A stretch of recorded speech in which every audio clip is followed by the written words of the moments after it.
he peppered Noel Francisco about, wouldn't it be an affront to the gay community to allow businesses to claim a right to refuse? He said, would this give businesses the right to boycott same-sex weddings and in that way kind of undermine the ruling in Obergefell?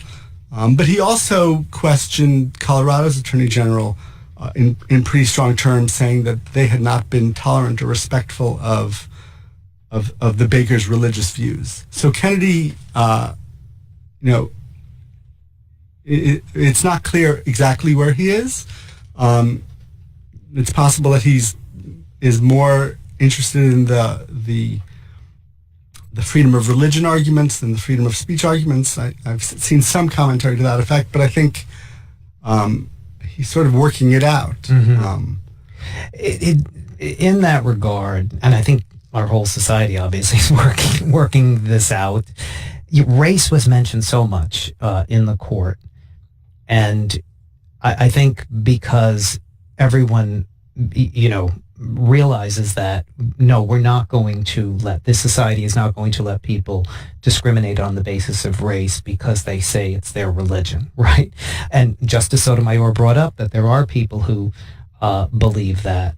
You get the sense, though, when you listen to especially the conservative justices questioning David Cole, that they see it as legitimate to discriminate on the basis of religion, or at least to respect someone's religious belief that they want to discriminate.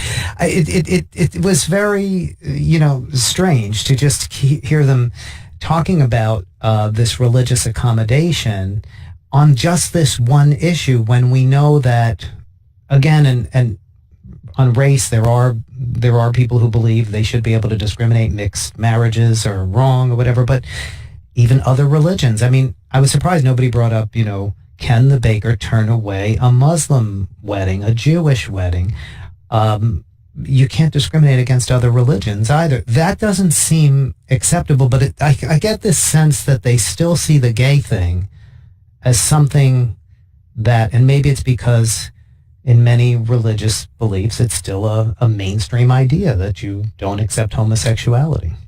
Yeah, and I think some of this goes back to the same debates we saw around Obergefell and same-sex marriage. The view of the conservatives was equality guarantees are about race. They're not about anything broader than that. And, I think Kennedy sort of pretty forcefully rejected that. And, our constitutional guarantee of equal protection applies to all persons. And what Colorado is doing here is trying to realize that by ensuring that when it comes to buying goods and services in the market, you can't discriminate on the basis of race, on the basis of gender, on the basis of sexual orientation. And so to say that sort of doing that kind of violates the Constitution is sort of really badly out of whack with our fundamental constitutional principles. Getting back to Kennedy and what, Roberts and what you had looked at regarding his previous cases and what he might do, and then hearing him today and speaking the way that he does, is it, again, possible when you look at the Obergefell ruling that, again, it's not inconsistent in the sense that he does believe in all of those other cases that speech can be regulated, except on this one issue of gay rights and religion? Yeah, I think what I would have liked to have seen was for him to ask some tough questions to Masterpiece. Isn't this a content-neutral regulation, and why do you get to claim an exemption from that? Which has been forcefully rejected in his own opinions. But he really, for the most part, stayed on the sidelines during Kristen Wagner's presentation. Mm-hmm. And then about Kennedy and what he is weighing. Again, people forget, though he's been a leader on on the rights of gay people, like marriage, and certainly, the sodomy decision, the anti-sodomy saying bans on sodomy are unconstitutional. He also had, when it came to a speech issue, ruled against gay people in the Boy Scouts case. So that kind of gives us an idea that he's not totally on board with this idea that gay people should be completely equal. Yeah, I mean, I think, Kennedy is known both as kind of for Romer, for Windsor, for Obergefell, for these line of kind of fabulous landmark decisions that kind of vindicate American principles of liberty and equality and make sure that those Constitution promises are reality for gay and lesbian persons and for same-sex couples. He's also known as a champion of First Amendment freedoms and is known for his opinions that kind of take a very broad conception of the First Amendment. I think, what's critical for him to realize is, you can still broadly embrace kind of robust protection of speech, but that doesn't mean you also should gut laws that ensure equal dignity. From what you saw today, how do you see, and was there anything that surprised you? How do you see this court ruling? You're saying it's coming down to Kennedy, really, in this case, so it really would be a 5-4 decision either way. It had all the makings of a 5-4 decision. We always, we get a good sense of and a lot of data points from the oral argument, but then they go back, they have their first conference on Friday, then they deliberate for months and months, and a case like this will, I think, prove quite challenging, especially, when, the conservatives are trying to push away from this kind of very settled rule that comes out of these civil rights era cases where the court said, the First Amendment doesn't give you a license to discriminate. So, creating new law that departs from that is going to be a major statement that the court will be wrestling and grappling with. And, I think Kennedy will be at the center of it, and we see from today's arguments, him both showing some sympathy for the baker, but also recognizing, a broad ruling would open the door to boycotting same-sex marriages, would allow things that he describes as an affront to the gay community, and he seems quite concerned about that. It's tough to know kind of until we see the opinion how he's going to reconcile those, but he'll certainly be wrestling with them. Well, and the fear has been that, yes, it sort of rolls back or puts the brakes on equality for LGBT people, but at the same time, it also opens the door for discrimination against all groups that have been protected, as certainly Justice Breyer kept trying to bring up, and the other liberal justices. How do they thread the needle if they were to rule for the baker but put a stop on this affecting civil rights law? I mean, I think it's tough, and it's important to step back and say, this should be an easy case. We've had these debates. We resolve them by saying that, the government can prohibit discrimination.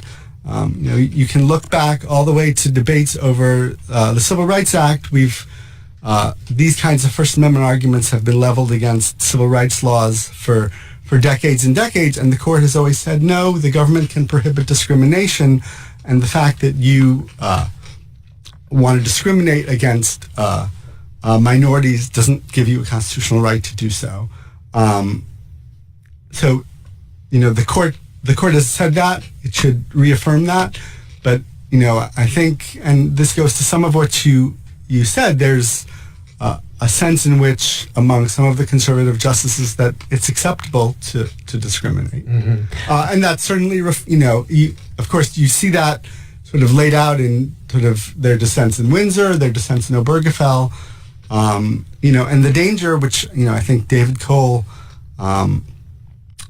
alluded to is, you kind of open the door to making gay and lesbians a second-class status, which is not our constitutional scheme. We're all equal citizens, and that was the promise of Obergefell, and the court should keep that in mind when it's wrestling with this case. My guest is David H. Gans. He is Director of Human Rights, Civil Rights, and Citizenship Program at the Constitutional Accountability Center. I'm Michelangelo Signorile on Sirius XM Progress 127. I spoke with David Cole outside the courtroom, and he really genuinely seemed to think that it went very well, and that the justices on the core issue really got it, and that on everything else they were doing their jobs to test the limits of this. What do you think of that? I mean, I think they all were very probing about testing the limits, and I think, again, you look at sort of 90 minutes of debate before the court, and you're left with, it's not really clear there are any limits that wouldn't kind of gut civil rights laws, not only in this context, but potentially in others as well. And there were sort of many efforts to sort of say, what's the line, what's the limit, what's the limiting principle, which is, interestingly, when the Supreme Court heard the healthcare case, the question from the conservatives was, what's the limiting principle? How can you show this won't give this extremely broad federal power? Here, it was really more the liberals who were sort of saying, look, what is the line that doesn't kind of just destroy a long body of civil rights laws? That was the question that Breyer and Kagan sort of kept putting, and at the end of the day, I don't think we ever really got a good answer to that. And so, I think one of the things the justices should have to sort of think about is, you can't make new law when it's just going to be sort of chaos. And think about, how does a lower court kind of take, what seems on offer and then apply it? It's a situation where we have kind of a recipe for chaos and loads of cases where individuals say, no, I don't want to serve this same-sex couple not in a wedding context. I don't want to let them stay at the hotel. I don't want to provide accounting services. And you read newspaper reports, and there's a system of cradle-to-grave discrimination in all areas, and individuals will certainly step up and say, based on this license to discriminate, I can use it too. And rather going down that path, the court should do what, as I said, Roberts had already set out as the basic law, which is that the government gets to regulate conduct in content-neutral ways, and that includes anti-discrimination laws. And that principle, which he wrote in the Fair case on behalf of a unanimous court, should decide this one as well.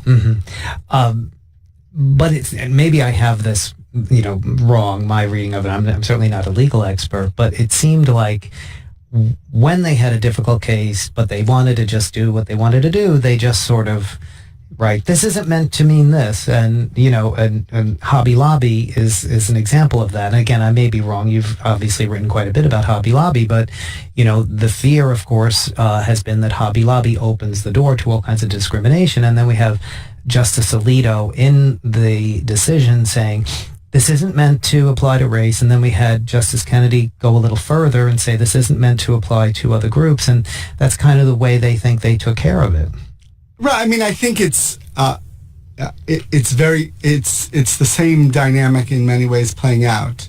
In that case, in a brilliant dissent, Ginsburg says sort of, what's the limiting principle? This can apply very broadly, and Alito just sort of says, oh, well, this case is just this, but still leaves open the door. And in many ways, so Hobby Lobby was a claim that was based on a statute based on the Religious Freedom Restoration Act, and that only applies to the federal government. So a case like Masterpiece, there is no Religious Freedom Restoration Act to invoke. So, we see one of the strategies that the right adds is sort of repackaging these claims in a free speech guy, saying you can't make me produce this product, and I mean, I think that, as I mentioned, one of the takeaways is, the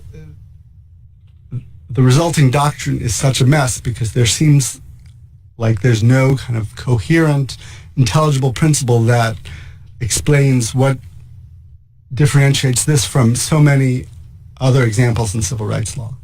And of course, it also is once again regulating what the states can do, which is something the conservative justices have wanted to, leave to the states. And here we have the states defining civil rights law. They're saying, no, you can't do it that way.